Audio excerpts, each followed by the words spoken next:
The Return of Sherlock Holmes. Adventure of Second Stein. Part 2.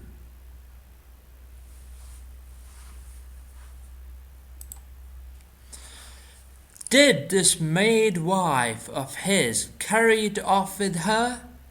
If so, is it in her house in Paris? How could I search for it without the French police having their suspicions aroused? It is a case, my dear Watson, where the law is as dangerous to us as the criminals are. Every man's hand is against us, and yet the interests at stake are colossal. Should I bring it to a successful conclusion, it will certainly represent the crowning glory of my career. Ah, here's my latest from the front. He glanced hurriedly at the note, which had been handed in. Hola! Lestrade seems to have observed something of interest. Put on your hat, Watson, and we will stroll down together to Westminster.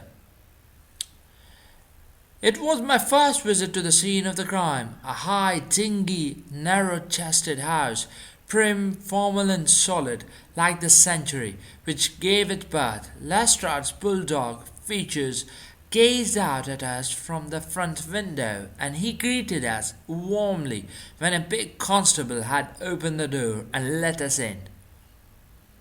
The room into which we were shown was that in which the crime had been committed, but no trace of it now remained, save an ugly, irregular stain upon the carpet. This carpet was a small square drugget in the centre of the room, surrounded by a broad expanse of beautiful, old-fashioned wood flooring in square blocks, highly polished.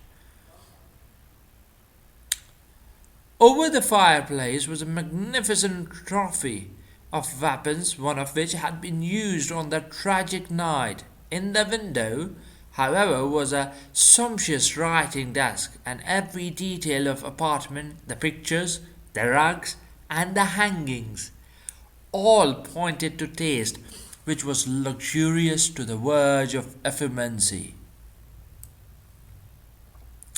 "Seen the Paris news?" asked Lestrade. Holmes nodded.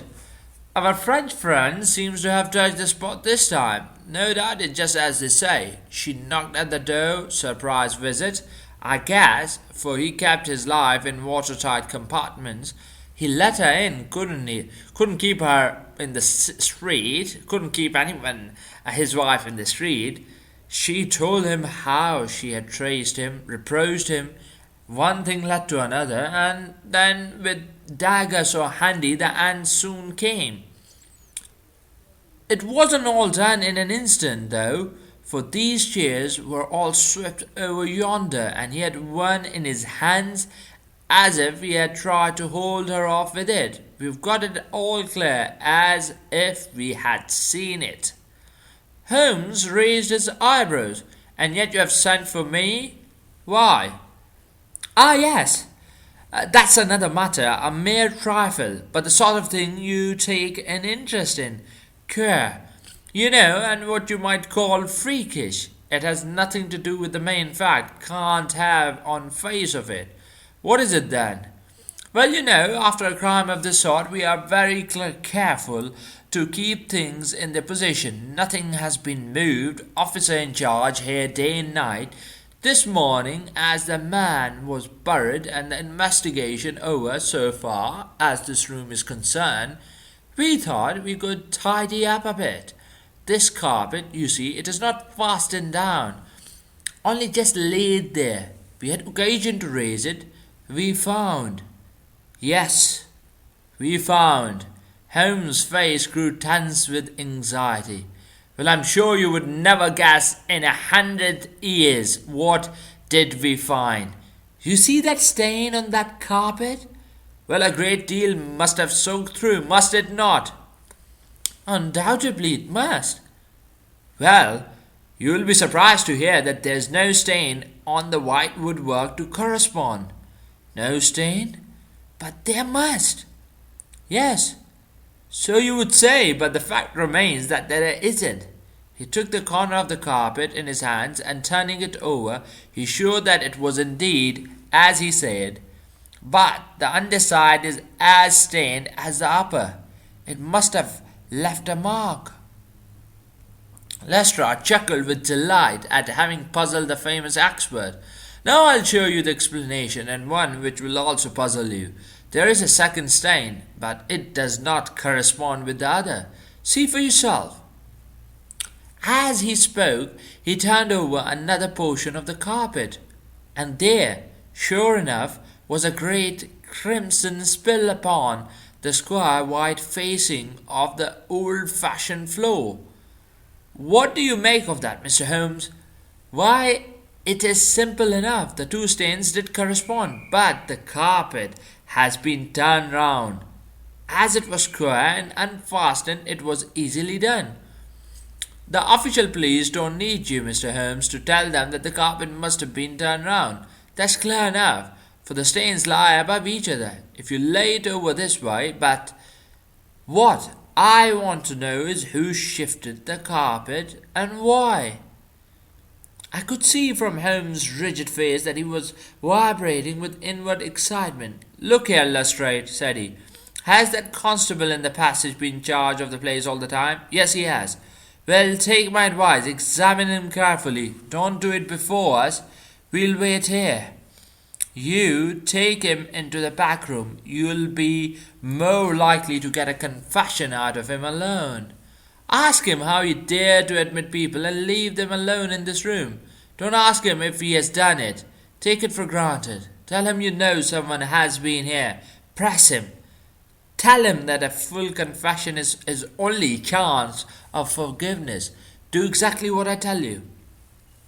By George, if he knows, I'll have it out of him, cried Lestrade.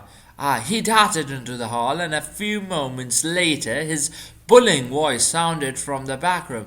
Now, Watson, now, cried Holmes with frenzied eagerness. All the demoniacal force of the man masked behind that listless manner burst out in a paroxysm of energy. He tore the drugget from the floor, and in an instant was down on his hands and knees, clawing at each of the squares of wood beneath it. One turned sideways as he dug his nails into the edge of it. It hinged back like the lid of a box. A small black cavity opened beneath it. Holmes plunged his eager hand into it and drew it out with a bitter snarl of anger and disappointment. It was empty. Quick, Watson! Quick! Get it back! The wooden lid was replaced, and the drugget had only just been drawn aside when Lestrade's voice was heard in the passage. He found Holmes leaning languidly against the mantelpiece, resigned and patient, endeavouring to conceal his irrepressible yawns.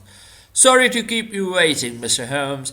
I can see that you are bored to death with the whole affair. Well, he has confessed. All right, come in here, Macpherson. Let these gentlemen hear of your most inexcusable conduct.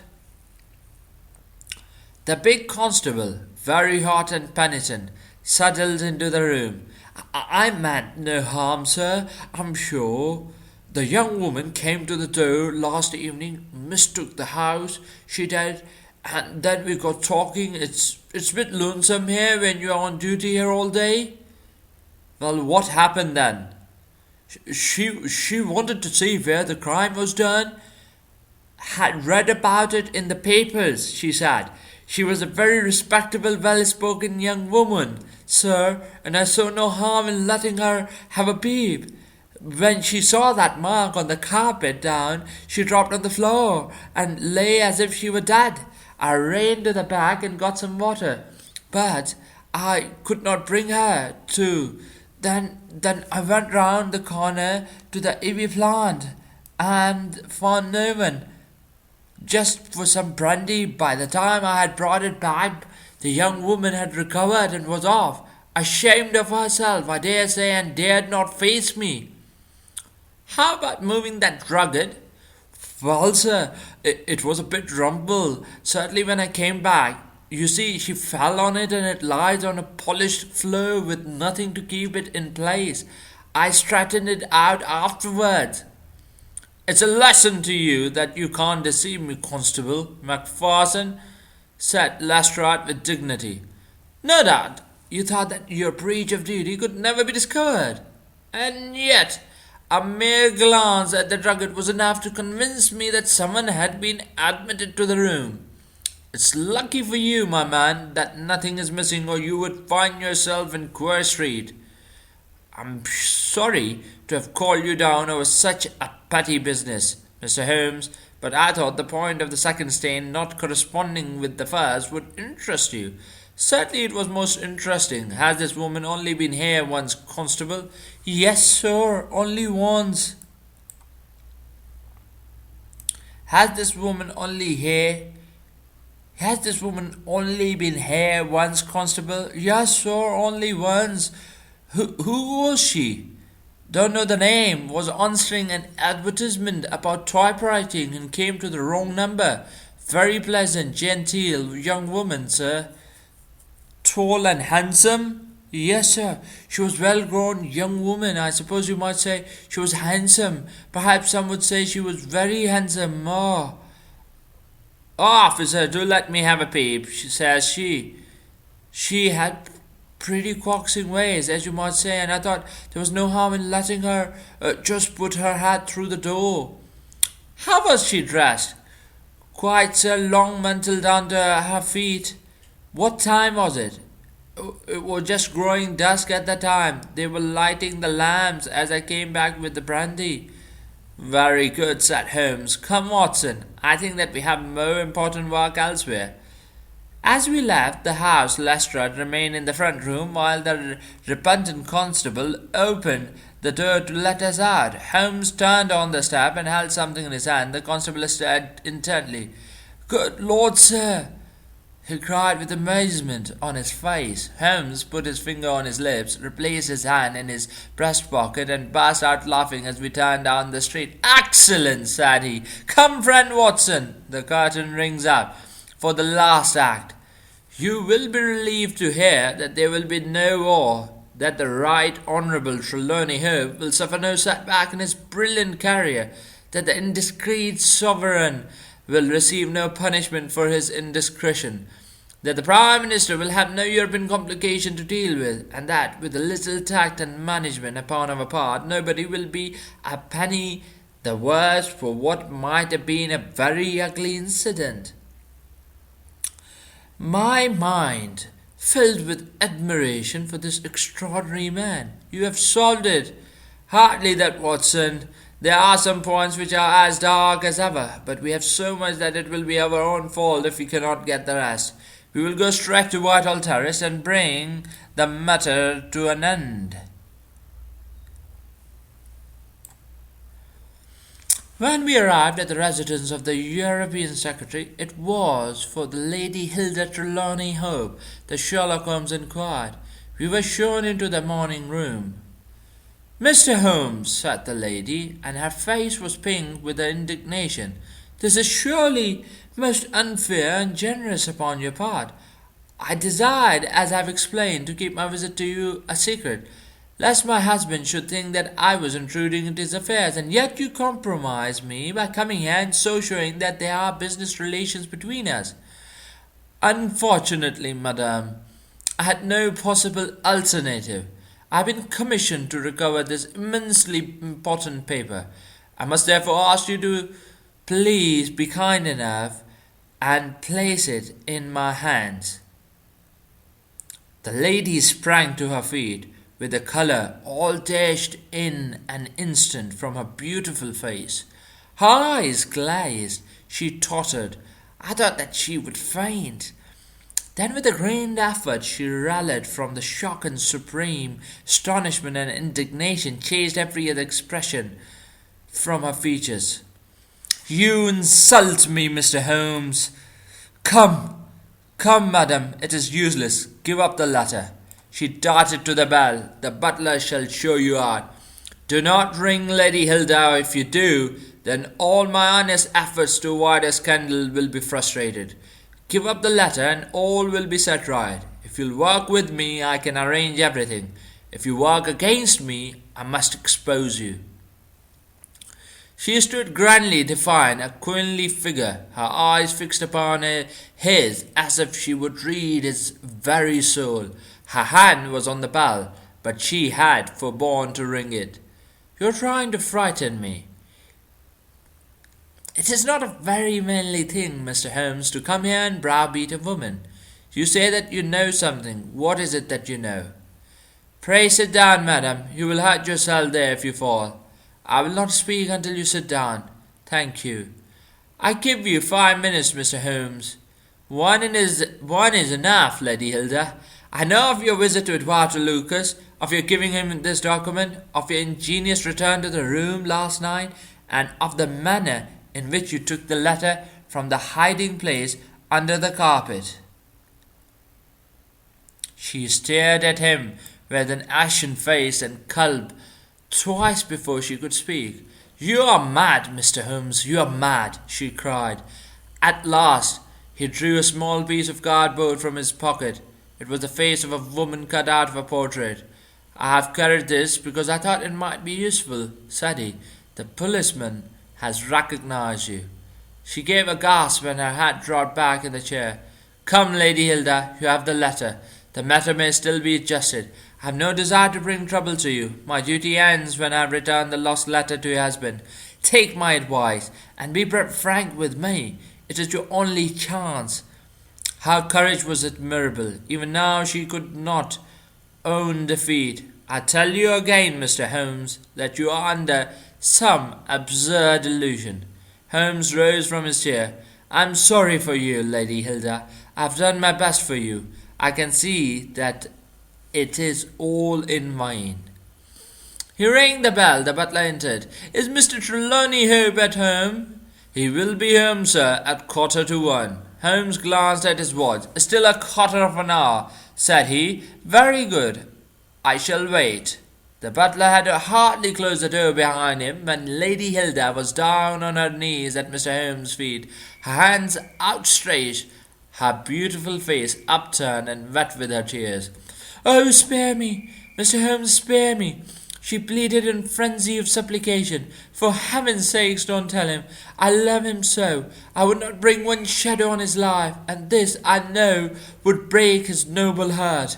Holmes raised the lady. "I am thankful, madame, that you have come to your senses, even at this last moment. There's not an instant to lose. Where is the letter?" She darted across to her writing desk, unlocked it, and drew out a long blue envelope.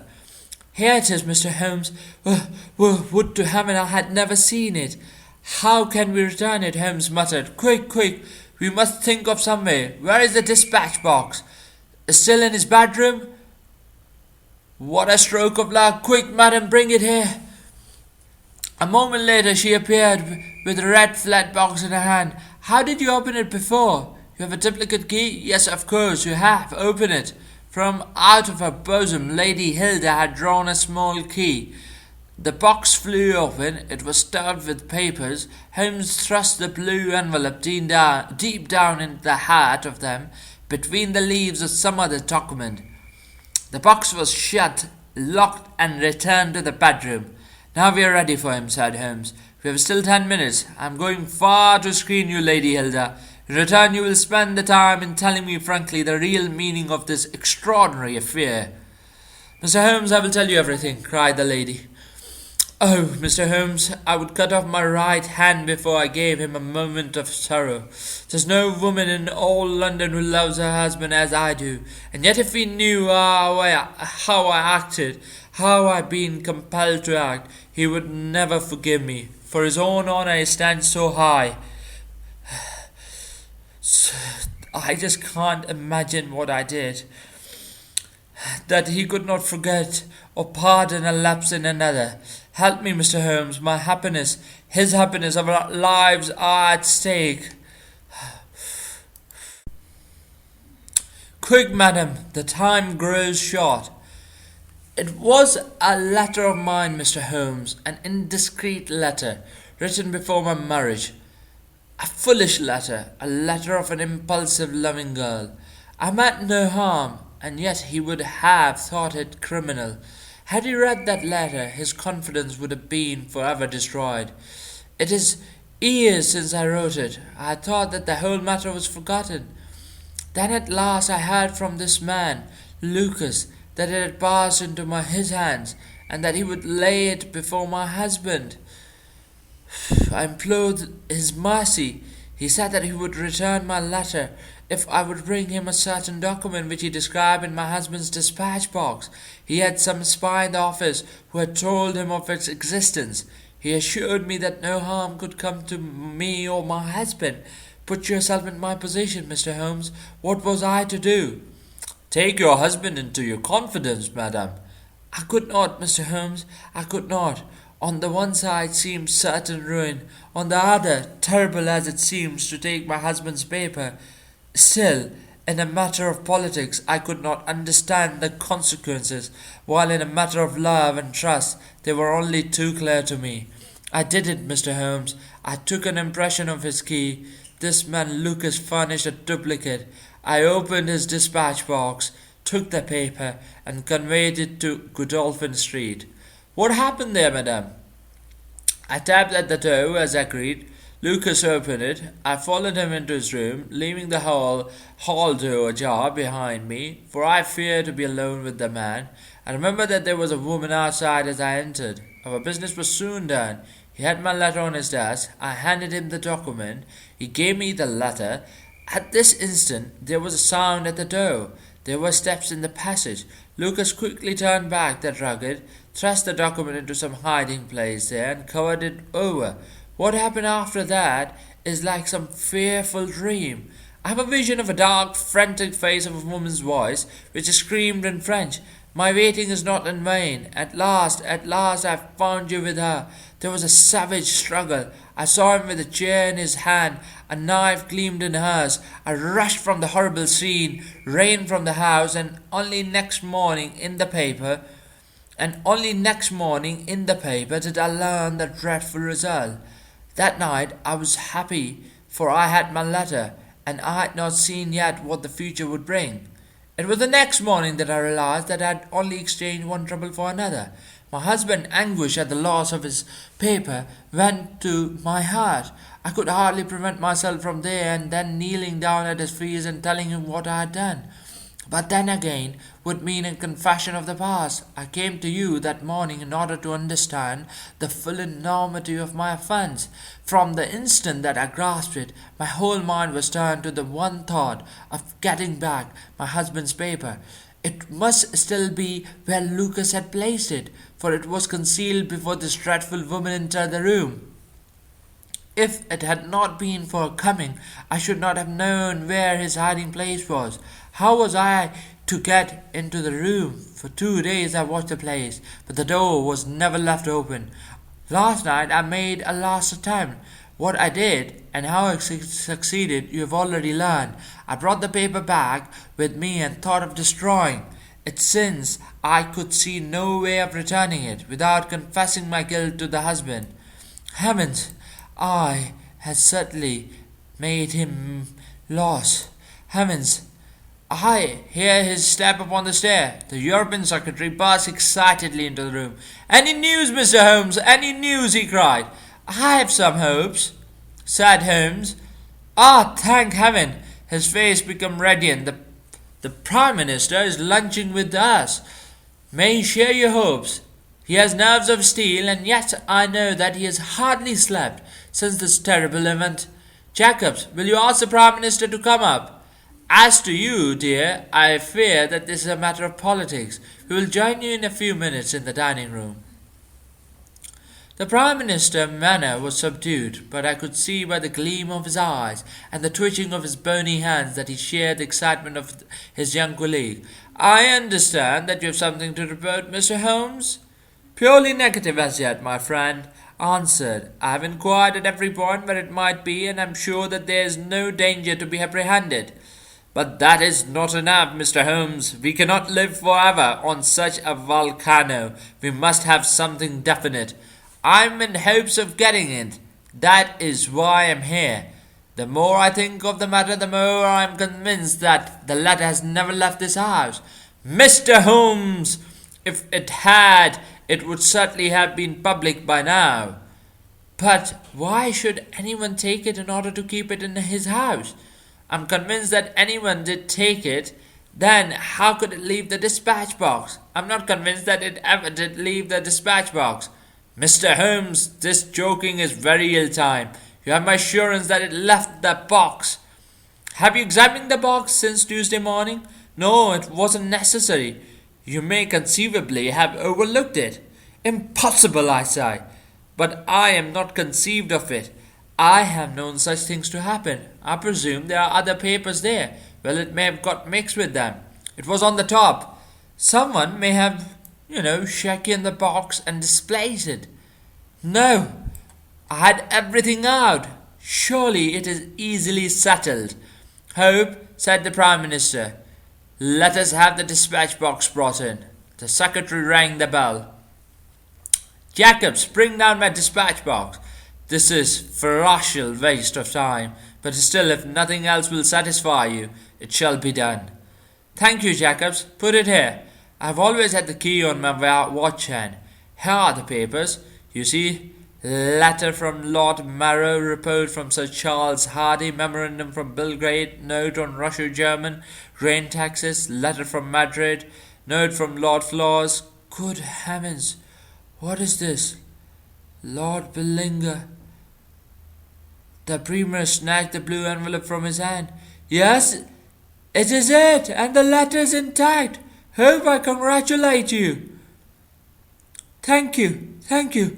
What a weight from my heart. But this is inconceivable, impossible. Mr. Holmes, your visit, a saucer. How did you know it was there? Because I knew it was nowhere else. I cannot believe my eyes. Ran wildly to the door. Where is my wife? I must tell her that all is well. All is well. Hilda! Hilda! We heard his voice on the stairs. The Premier looked at Holmes with twinkling eyes. Come, sir, said he. There is more in this than meets the eye. How came the letter back in the box? Holmes turned away, smiling from the keen scrutiny of those wonderful eyes. We also have our diplomatic secret, said he, and picking up his hat, he turned to the door. End of Second Stein, Part 2. For more audiobooks on Sherlock Holmes, please visit my YouTube channel. Thanks.